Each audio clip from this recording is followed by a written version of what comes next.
The greedy merchant. Once upon a time, in a bustling village, there was a wealthy merchant named Rajan. Rajan was known throughout the town for his immense wealth, but even more so for his greed. He ran a small shop where he sold everything from spices to silk.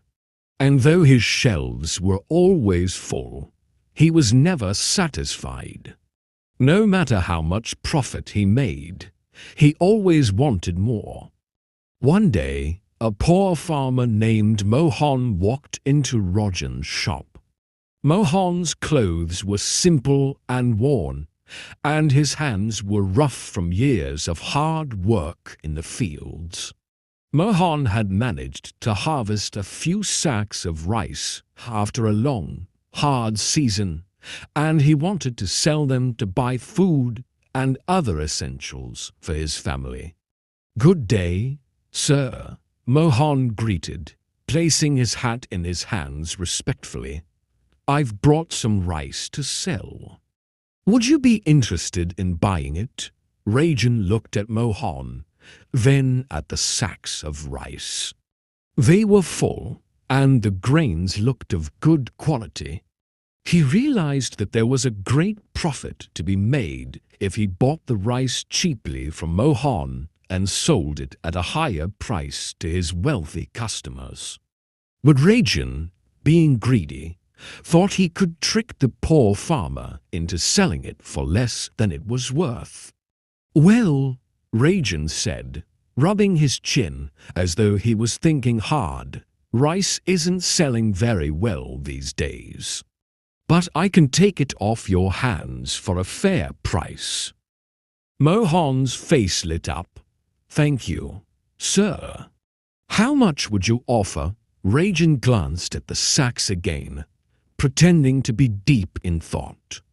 "I'll give you 50 silver coins for all of them." Mohan's smile faded.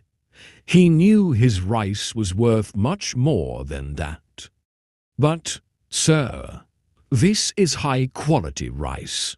I've worked very hard this season. I was hoping to get at least 100 silver coins for these sacks." Rajan sighed dramatically. "You see, there's a lot of rice in the market now. I'm giving you a good deal. Take it or leave it. But if you don't take my offer now, I can't guarantee I'll buy it later." Mohan thought about it. He needed the money to buy medicine for his sick daughter and to pay for their meals. Reluctantly, he agreed. "All right, sir. I'll take the 50 coins." Rajan smirked as he handed over the coins, thinking he had made an easy profit. He took the sacks of rice and stored them in the back of his shop. Later, he planned to sell the rice at double the price he had paid, imagining how much he would gain. The next morning, Rajan opened his shop as usual. He was setting up his shelves when a man dressed in fine clothes entered. He had a bright smile and an air of confidence.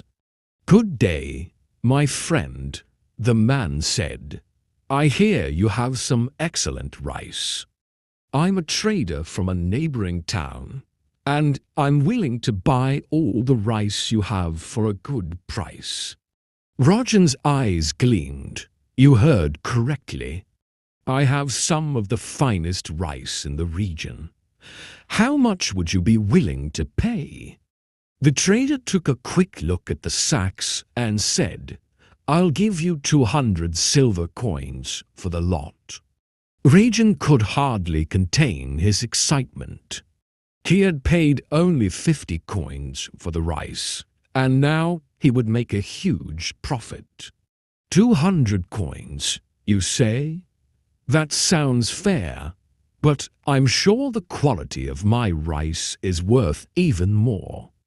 How about 300 silver coins? The trader nodded thoughtfully. "All right, 300 it is. I can tell you're a shrewd businessman." He reached into his pouch and handed Rajan 300 silver coins. Rajan grinned as he took the money and handed over the sacks of rice. "Pleasure doing business with you," the trader said, tipping his hat before leaving. Rajan felt triumphant. "See," he thought to himself, "I made an extra 250 coins just like that." Over the next few weeks, Rajan continued to buy goods from farmers and villagers, offering them much less than what their products were worth. He grew richer by the day, and his greed grew along with his wealth.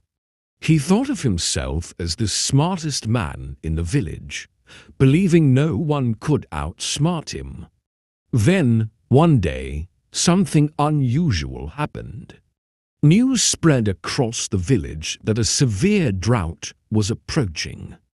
The crops were failing, and the farmers were struggling to make ends meet. Rajan saw this as another opportunity to profit. "If the drought hits, food will be scarce," he thought, "and I can sell my stock at 10 times the price." Farmers, desperate for money to feed their families, came to Rajan to sell what little crops they had left. Rajan, true to his nature, offered them meager prices, knowing they had no choice but to accept. He stored all the grains in a large warehouse, imagining how rich he would become once the drought forced prices to skyrocket. The drought came as predicted. The fields dried up, and water became scarce. People began to panic, and Rajan saw his chance. He opened his shop, displaying the sacks of rice he had hoarded. But this time, he priced them so high that only the richest villagers could afford to buy. The poor, who had sold their rice to Rajan for almost nothing, now had nothing to eat. The villagers begged him to lower the prices, but Rajan refused. "I'm a businessman," he said. "I can't just give away my stock for free." He thought nothing of the suffering around him, only of how much money he could make. One afternoon, a familiar face appeared at Rajan's shop. It was Mohan, the poor farmer who had sold his rice to Rajan months ago. Mohan's face was thin, and his eyes were weary. "Please, sir," he said, "I don't have much, but my family hasn't eaten in days. Can you spare a little rice? I will pay you back when the rains return." Rajan smirked. "I'm sorry, but I don't run a charity.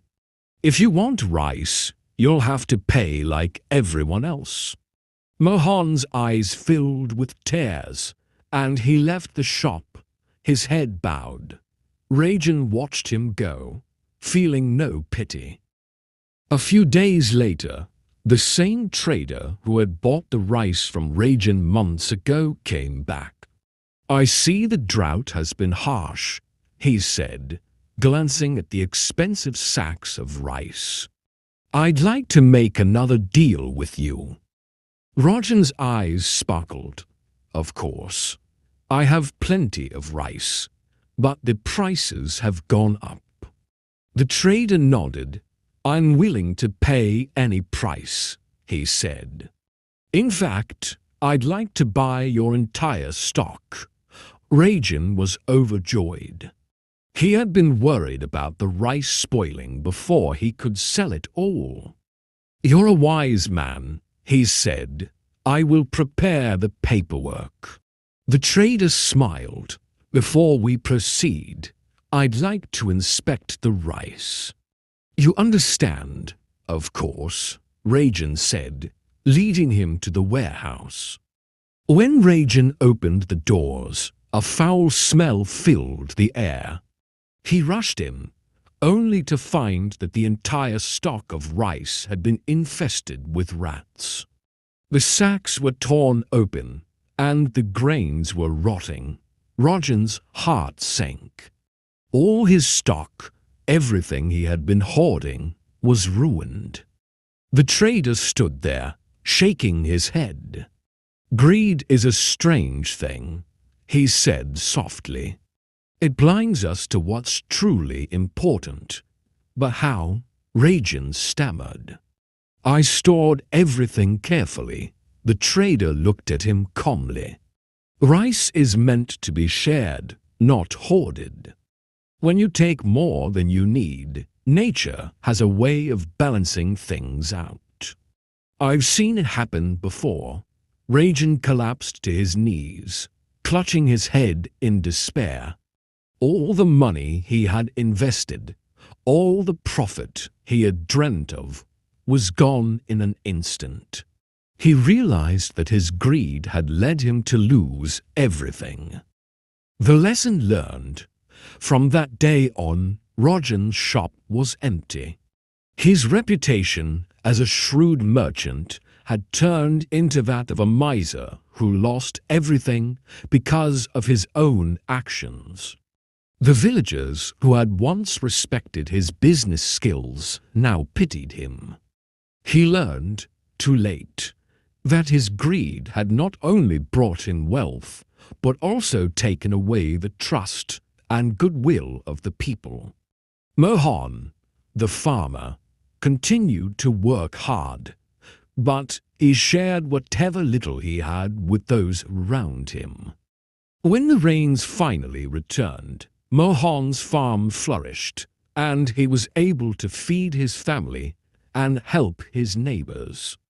Rajan, on the other hand, sat alone in his empty shop, reflecting on his choices. He realized that true wealth wasn't in hoarding gold or rice, but in the goodwill and gratitude of those around him. Moral: greed may bring temporary wealth, but it leads to ultimate loss. True richness lies in generosity and kindness.